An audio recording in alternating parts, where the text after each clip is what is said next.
জেলার জেলার বিভিন্ন মণ্ডপের ছবি আপনাদের সামনে তুলে ধরছি এবং এই যে মণ্ডপের ছবি আপনাদের সামনে তুলে ধরছি এই মণ্ডপটি সাঁইথিয়ার, সেখানেও কিন্তু আমরা দেখতে পেয়েছি ইতিমধ্যে যে শহর থেকে শুরু করে জেলায় বিভিন্ন জায়গায় কিন্তু একই মতো যে থিম, এর যে ভাবনা এবং থিমের মাধ্যমে অর্থাৎ একটা বিশিষ্ট ভাবনার উপর নির্ভর করে যে পুজো, সেই পুজোর চল কিন্তু ইতিমধ্যেই বিভিন্ন জায়গায় চোখে পড়ছে এবং সাঁইথিয়ার ছবি আপনাদের সামনে এই মুহূর্তে তুলে ধরছি। আমরা কথা বলবো আমাদের সঙ্গে বীরভূমের সাঁইথিয়া থেকে সরাসরি রয়েছেন প্রতিনিধি চন্দন কর্মকার। চন্দন, মহানবমীর শুভেচ্ছা জানাই তোমায়। চন্দন, এই মুহূর্তে তুমি ঠিক কোন পুজো মণ্ডপে রয়েছো, সেখানকার কি থিম? কারণ আমরা দেখতে পেয়েছি যে শহর থেকে শুরু করে জেলায় প্রত্যেক জায়গায় কিন্তু এই থিমের যে চল, সেই থিমের চল কিন্তু ইতিমধ্যে শুরু হয়েছে এবং আজ নবমীর সকালের ছবিটা ঠিক কেমন?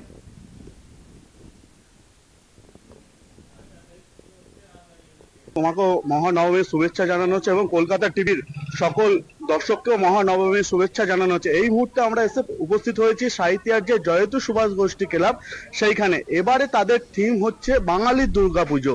এই দুর্গাপুজো কিভাবে সৃষ্টি হয়েছিল এবং কলকাতার শোভাবাজার রাজবাড়ি থেকে শুরু করে আমাদের যে বিভিন্ন রাজবাড়ি পুজো হয়, কিভাবে পুজো হয় রাজবাড়ি, তা তুলে ধরেছে হচ্ছে এই দুর্গাপুজো কমিটি। আমার ক্যামেরা পার্সন সরাসরি নীলকে দেখাতে বলবো যে কিভাবে তারা এই থিমের মাধ্যমে হচ্ছে বার্তা দিতে চাইছে যে দুর্গাপুজো কিভাবে সৃষ্টি হয়েছিল এবং বারোয়ারি দুর্গাপুজো কিভাবে হয়, যে গুপ্তিপাড়াতে বারোয়ারি দুর্গাপুজো নাম করা, তাও কিভাবে হয়, তা এই জয়তু সুভাষ গোষ্ঠী হচ্ছে তুলে ধরেছে। নবমী সকাল থেকে হচ্ছে এই মণ্ডপে হচ্ছে ভিড় জমাতে শুরু করেছে। এই মুহূর্তে আমরা মন্দিরের দিকে সরাসরি যাব।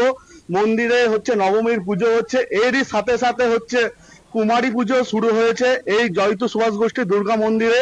সকাল থেকে ভিড় জমিয়েছে এখানকার যে জয়তু সুভাষ গোষ্ঠী এলাকার যে মানুষজনরা আছে। সকাল থেকেই সরাসরি দেখাবো যে নবমীর হচ্ছে পুজো শুরু হয়েছে এবং নবমীর পুজোর মাধ্যমে হচ্ছে এখানে কুমারী পুজো হচ্ছে সরাসরি।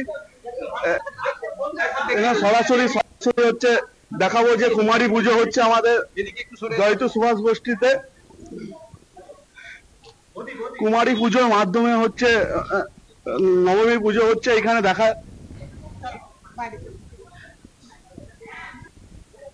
এবং বিভিন্ন ভাবে হচ্ছে সকাল থেকে বিভিন্ন ভিড় জমিয়েছে। আর এখানে হচ্ছে ক্লাবের একজন ক্লাব কর্তাকে পেয়ে গেছি। আজকে আমাদের প্রত্যেক বছর নবমী তিথিতে কুমারী পুজো হয়। ওর বয়স যেহেতু 7, সেই হিসাবে মালিনী রূপে আজকে ওকে আমরা মায়ের কুমারী রূপে পুজো করা হলো। পুজো এক্ষুনি শেষ হচ্ছে প্রায়। এবার সবাই তার মায়ের কাছ থেকে আশীর্বাদ নিচ্ছে। কুমারী পুজো আমাদের ক্লাবের একটা ঐতিহ্যবাহী, আমাদের প্রায় 38 বছরের পুজো। সেই প্রত্যেক বছরই আমাদের এখানে কুমারী পুজো। আমাদের এবছর দুর্গাপুজোর থিম হচ্ছে বাঙালির দুর্গাপুজো। বাঙালির দুর্গাপুজোর যে ইতিহাস, পুরাণ দুটোকে মিশ্রণ করে আমাদের দুর্গা মণ্ডপকে সাজিয়ে তোলা হয়েছে।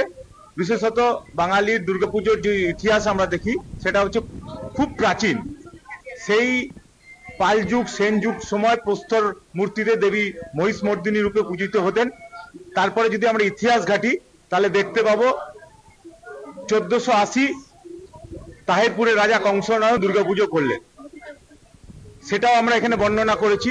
1610 সালে আমাদের লক্ষ্মীকান্ত মজুমদার, সাবর্ণ রায়চৌধুরী পরিবার, যিনি সপরিবারে প্রথম দুর্গাপুজো করতেন, মানে যে লক্ষ্মী, সরস্বতী, কার্তিক, গণেশ যে দেখতে পাচ্ছেন, এই সপরিবারে দুর্গাপুজোর প্রচলন কিন্তু সাবর্ণ রায়চৌধুরী পরিবারে প্রথম করা হয়েছিল 1610 সালে। সেটা আমরা 1757 সালে পলাশী যুদ্ধের পর ক্লাইভের উপস্থিতিতে যে দুর্গাপুজো হয়েছিল শোভাবাজার রাজবাড়িতে, যেখানে 18 দিন ধরে দুর্গাপুজো হয়েছিল, সেটাও আমরা বর্ণনা করেছি।